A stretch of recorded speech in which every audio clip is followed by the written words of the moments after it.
We're always told that leadership is all about having the loudest roar. But what if real authority is quieter? Today, that's exactly what we're digging into, using this incredible parable about who truly runs the wild. Okay, so our whole journey starts with this really powerful line from a character, Leo the lion. It just immediately flips a switch on what we think we know. We assume the leader is the one making the most noise, but this suggests real authority is something you feel, not just something you hear. It kind of makes you think, doesn't it? Who have you followed not because they were loud, but because they were just steady?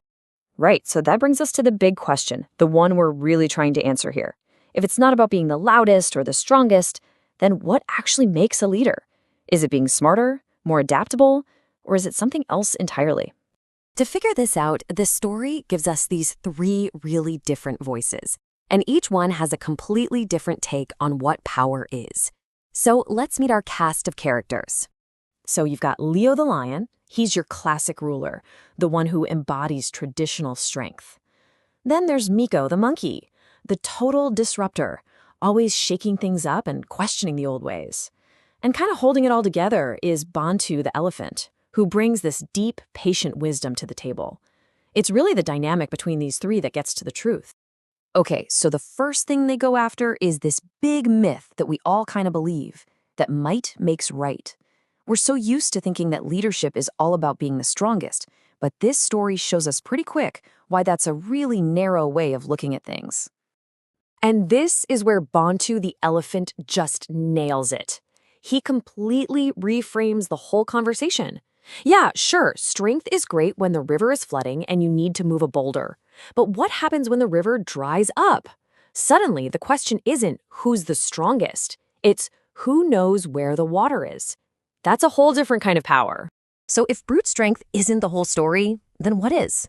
What's the real foundation of influence? What is it that actually makes others want to follow you? And that leads us to this other major point. Think about it. Fear, it's a shortcut, it's fast, and you can demand it. But trust? Oh, that's the long game. You can't demand trust. It has to be earned slowly over time. And that's the key difference. Fear might control what people do, but trust is what wins them over and builds something that actually lasts. And to really drive this home, Leo tells this personal story, a parable really, about the absolute worst storm anyone could remember. It was one of those moments of pure crisis that becomes the ultimate test of character for everyone, especially the so-called king. Just picture it.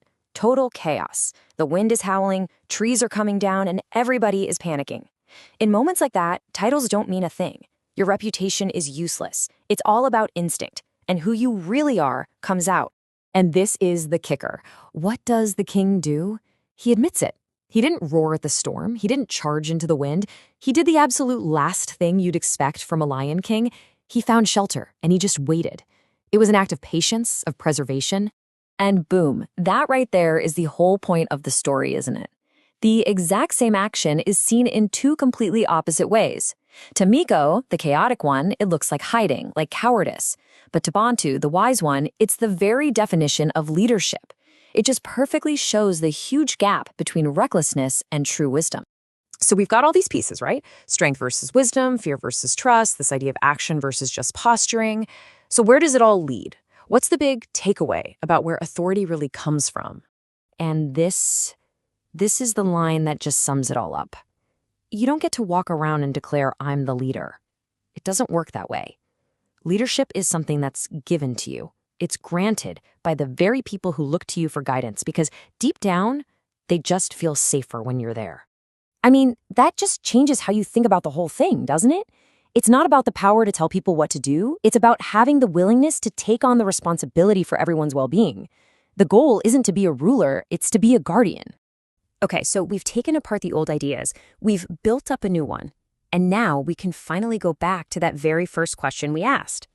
And the answer? Well, it's not what you'd expect. It throws out all the usual suspects. It's not about these surface-level things we always mistake for real power. The true leader is defined by something much, much deeper. And that's it. That's the answer. Real leadership isn't about the crown you wear when the sun is shining. It's proven by the anchor you become when the storm hits. It's that person whose wisdom has earned so much trust, they're the one everyone's eyes search for when things start to fall apart. It really makes you think, who is that person for you? Who do you look for when the storm comes back?